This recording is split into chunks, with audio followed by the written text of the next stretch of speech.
Assalamualaikum warahmatullahi wabarakatuh. Perkenalkan, nama saya Anantia Rika Vigantari dari kelas 11A.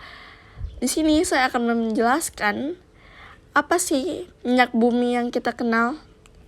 Oke, di sini saya akan menjelaskan asal-usul minyak bumi. Hampir seluruh aktivitas di dunia memanfaatkan sumber daya yang bisa digunakan dengan cara cepat. Hal tersebut membuat keberadaan minyak bumi tidak bisa tergantikan. Minyak bumi menjadi sumber daya yang sangat dibutuhkan oleh manusia. Seperti namanya, minyak bumi berasal dari berbagai bentuk organisme yang mati di dalam tanah, campuran kompleks senyawa organik yang terdiri atas senyawa-senyawa hidrokarbon dan non-hidrokarbon. Dari sisa mikroorganisme, tumbuhan, dan binatang tertimbun selama berjuta-juta tahun disebut sebagai minyak bumi. Senyawa minyak bumi terdiri dari unsur-unsur karbon, hidrogen, oksigen, sulfur, halogenida, dan logam. Minyak bumi mengandung komponen hidrokarbon dan non-hidrokarbon sebesar 50-98%.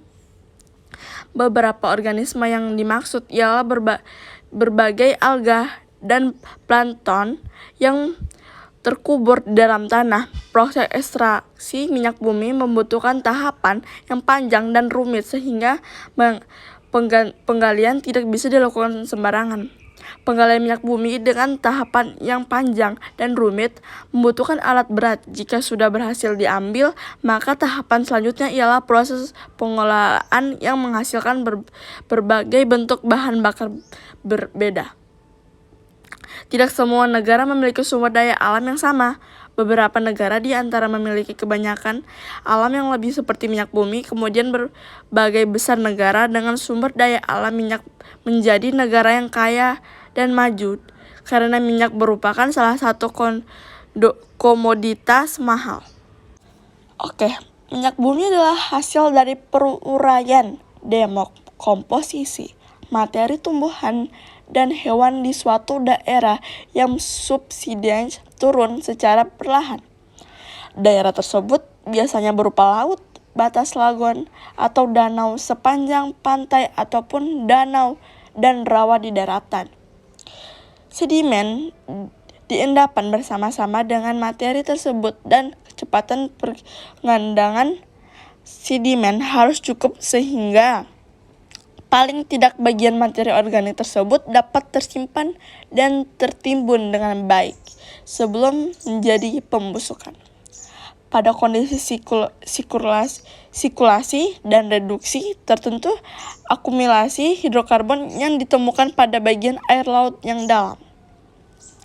Waktu berjalan terus secara geologis dan daerah pengendapan semakin berbenam ke dalam permukaan bumi yang lebih dalam karena pertambahan berat oleh sedimen yang dan material yang menimbun di atasnya, atau karena gaya-gaya tektonik yang menimbulkan efek subsidence menurun, material organik terbenam semakin dalam sehingga mengalami tekanan dan suhu yang semakin tinggi. Proses tersebut akan menimbulkan perubahan-perubahan kimiawi dari materi organik tersebut. Perubahan materi ini merupakan cikal bakal terbentuknya campuran bahan hidrokarbon yang komposisinya sangat kompleks, bagi hidrokarbon yang berupa cairan maupun yang terbentuk gas. Kenaikan suhu terhadap kedalaman rata-rata di dunia ini sekitar 20-55 derajat Celcius per kilometer. Di samudra sendiri dapat mencapai kurang lebih dari 100 derajat per kilometer, sedangkan habitat minyak baru akan berbentuk pada suhu sekitar 65-150 derajat Celcius yang biasanya berada pada kedalaman 1,5-3 meter. Pada kedalaman 3-6, batuan resor lebih didominasi oleh gas daripada minyak. Untuk kedalaman yang lebih dalam lagi, suhu akan menjadi lebih tinggi, sehingga gas akan mengalami dekomposisi lebih lanjut. Pada umumnya, minyak bumi biasanya terdapatkan dalam suatu sedimen berpori baik yang memiliki nilai porositas 45%.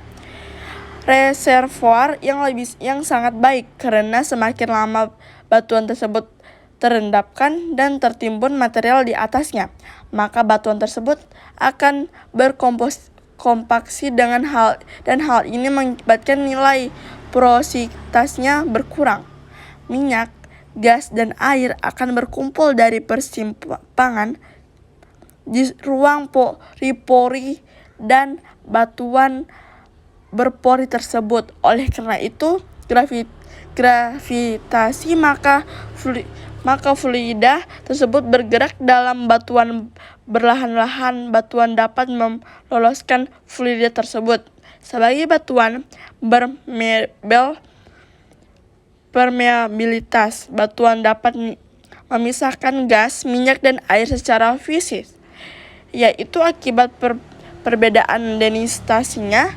Minyak dan gas yang berdensitasi lebih ringan daripada air akan bergerak naik sampai ke permukaan sebagai rembesan atau terperangkap di dalam jebakan lalu berhenti terkumulasi sebagai perangkap di penuh. Yang ketiga, kita akan menjelaskan klasifikasi minyak bumi. Yang kita tahu, industri minyak bumi pada umumnya mengklasifikasi minyak bumi mentah berdasarkan lokasi geografis di mana minyak tersebut diproduksi. Sebuah ukuran pada industri minyak mentah untuk mengklasifikasikan minyak bumi berdasarkan massa jenisnya dan kandungan sulfurnya. Minyak bumi digeologikan ringan apabila massa jenisnya kecil dan berat apabila massa jenisnya besar. Minyak bumi juga digolongkan manis apabila kandungan sulfurnya sedikit dan golongan asam apabila kandungan sulfurnya tinggi. Lokasi geografis merupakan suatu hal yang penting karena akan mempengaruhi ongkos transportasi menuju tempat penggalian. Minyak mentah ringan lebih disukai daripada yang berat karena menghasilkan bensin lebih banyak, sedangkan minyak mentah manis juga lebih disukai daripada minyak asam karena ongkos pengalian minyak asam lebih besar karena kadar sulfur yang tinggi, dan minyak manis lebih rendah atau lemah di lingkungan. Maksudnya atau ramah lingkungan. Nah, di sini kita akan menjelaskan lagi tentang manfaat minyak bumi. Minyak bumi juga banyak dimanfaatkan sebagai gas cair seperti gas LPG. Manfaat minyak bumi juga bisa mengandung industri petrokimia seperti pupuk urea, serat, pakaian, kosmetik, cat lilin sehingga karet nilan. Dan kekurangan minyak bumi sendiri itu ada sumber daya minyak bumi dan gas memerlukan waktu yang cukup lama dalam proses pembentukannya kembali. Dalam proses pengolahan biasanya menimbulkan beberapa efek buruk untuk kesehatan dan membuat pemanasan global karena menimbulkan polusi dan pencemaran lingkungan. Oke, sekian dari saya Nantia Vigantari. Saya pamit undur diri. Terima kasih. Wassalamualaikum warahmatullahi wabarakatuh.